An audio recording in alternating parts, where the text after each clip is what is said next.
오늘 묵상할 말씀은 예레미야 18장 1절에서 12절 말씀으로 토기 장이의 손에 있는 진흙에 대해서 보겠습니다.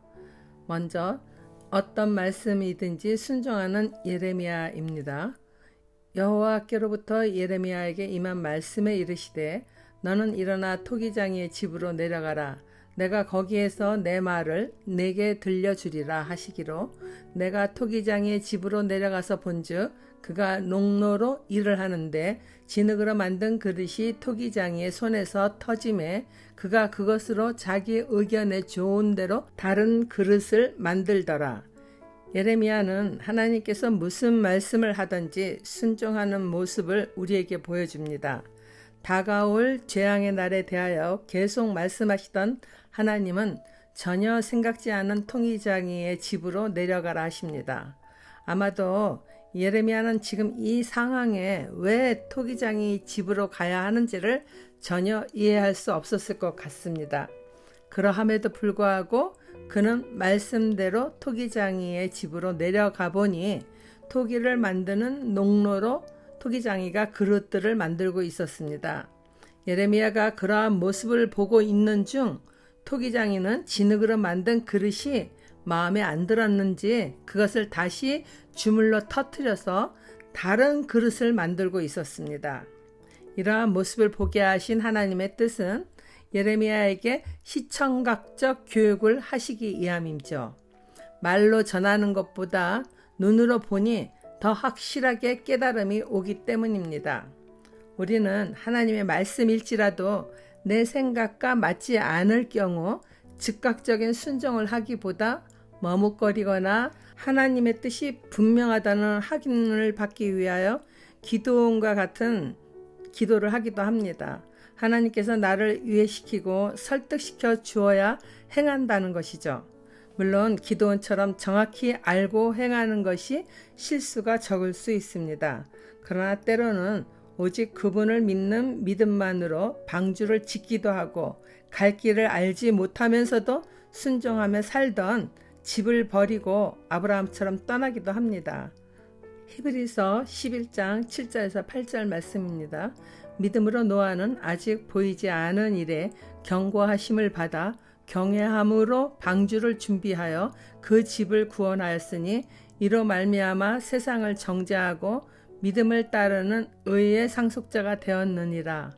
믿음으로 아브라함은 부르심을 받을 때에 순종하여 장래의 유업으로 받을 땅에 나아갈새 갈 바를 알지 못하고 나아갔으며 노아나 아브라함처럼 전혀 이해되지 않을지라도 말씀에 순종하고자 하는 자에게 하나님은 함께 하십니다.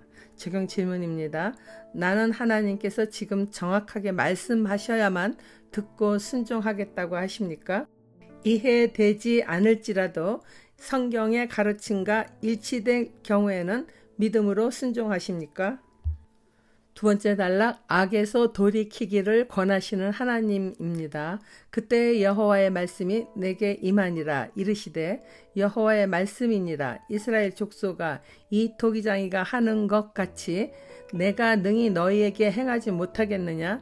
이스라엘 족속아, 진흙이 토기장이의 손에 있음 같이 너희가 내 손에 있느니라. 내가 어느 민족이나 국가를 뽑거나 부수거나 멸하려 할 때에 만일 내가 말한 그 민족이 그의 악에서 돌이키면 내가 그에게 내리기로 생각하였던 재앙에 대하여 뜻을 돌이키겠고 내가 어느 민족이나 국가를 건설하거나 심으려 할 때에 만일 그들이 나 보기에 악한 것을 행하여 내 목소리를 청정하지 아니하면 내가 그에게 유익하게 하리라고 한 복에 대하여 뜻을 돌이키리라.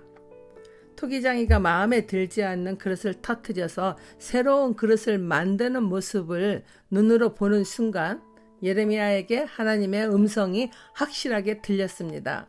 이로 인해 예레미야는 좀 더 확실한 깨달음을 얻게 되었을 것입니다. 진흙이 토기장이 손에서 그의 마음에 맞는 대로 빚어지듯이 이스라엘은 하나님의 뜻 안에 거하는 백성들이었습니다. 이스라엘뿐만 아니라 세상 모든 민족은 토기장이의 손 안에 있는 진흙같이 하나님의 손안에 있습니다. 어느 민족이든지 국가든지 하나님은 뽑거나 부수거나 멸할 수 있으며, 그러나 그들이 악한 길에서 돌이키면은 하나님께서는 내리려던 재앙의 뜻을 돌이키기도 하십니다. 하나님께서 온 세상 나라 중 이스라엘을 택하여 복의 근원이 되는 민족으로 삼으셨지만은 하나님의 목소리를 청정하지 않는다면은 토기장이처럼 열방 가운데 복의 근원이 되게 하시려는 뜻을 잠시 돌이키시고 다른 민족을 사용하실 수도 있을 것이다는 말씀이죠. 실제 오늘날 이러한 예언은 다 이루어졌습니다. 그렇다고 하나님께서 아브라함과 다윗과 한 모든 언약을 파기하시겠다는 말씀이 아닙니다. 하나님의 언약은 변하지 않습니다. 하나님의 부르심을 입은 자들에게는 모든 것이 합력하여 선을 이루듯이 하나님의 손이 이스라엘에서 이방인에게로 가게 되니 이스라엘이 하나님의 복을 받는 이방 민족을 통해 다시 깨닫고 돌아오는 일이 일어나는 것입니다. 로마서 11장 11절 12절에서도 이러한 일에 대해서 사도 바울이 말했습니다. 그러므로 내가 말하노니 그들이 넘어지기까지 실족하였느냐? 그럴 수 없느니라. 그들이 넘어짐으로 구원이 이방인에게 이르러 이스라엘로 시기나게 함이니라. 그들의 넘어짐이 세상의 풍성함이 되며 그들의 실패가 이방인의 풍성함이 되거든 하물며 그들의 충만함이리요. 이와 같은 말씀처럼 예수 그리스도를 온 세상 사람들이 믿음으로 죄로 인해 끊어진 창조주 하나님과의 관계를 회복하고 있습니다. 그리고 예수가 메시아일 리 없다던 다수의 유대인들이 이제는 매우 빠른 속도로 예수 그리스도를 영접하고 있지 않습니까? 바벨론의 침략이 여호와의 목전에 임하게 되니 그분의 마음이 급해지시지만 유다 백성은 여전히 고집스럽고 예레미야의 말을 무시합니다. 요즘 하루가 멀다 하고 일어나는 자연재해를 가벼이 여겨서는 안 될 것입니다. 자연을 통해 말씀하시는 주의 음성에 귀를 기울여야 합니다. 하나님은 어제나 오늘이나 계속해서 사랑하는 자녀들에게 악에서 돌이키라 말씀을 그치지 않고 하고 계십니다. 적용 질문입니다. 내가 돌이켜야 된다는 것을 알면서도 돌이키지 않는 나쁜 습관이나 죄는 무엇입니까? 마지막 말씀 보겠습니다. 끝내 완악한 유다 백성들입니다. 그러므로 이제 너는 유다 사람들과 예루살렘 주민들에게 말하여 이르기를 여호와의 말씀에 보라 내가 너희에게 재앙을 내리며 계책을 세워 너희를 치려하노니 너희는 각기 악한 길에서 돌이키며 너희의 길과 행위를 아름답게 하라 하셨다 하라. 그러나 그들이 말하기를 이는 헛되니 우리는 우리의 계획대로 행하며 우리는 각기 악한 마음이 완악한 대로 행하리라 하느니라.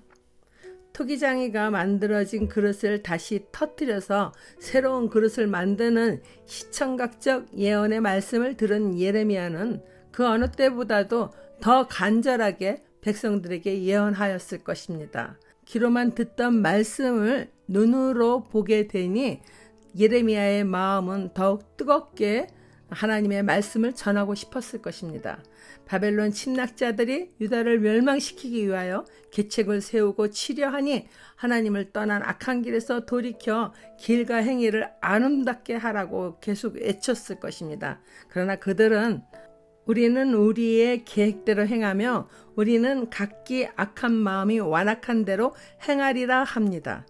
즉 예레미야야 내가 누구길래 우리 보러 악하다 판단하느냐? 너의 말에 우리가 동료될 것 같으냐? 내가 어떤 말을 해도 우리는 우리가 옳다고 여기는 대로 살 것이다. 이렇게 말하는 것이죠. 적용 질문입니다. 나는 성경의 모든 말씀이 100% 옳으신 하나님의 말씀임을 믿고 그 말씀들을 지켜 행하고자 힘쓰고 있습니까? 혹은 마음에 드는 성경 구절만 기억하며 살고 있지는 않나요? 기도하겠습니다.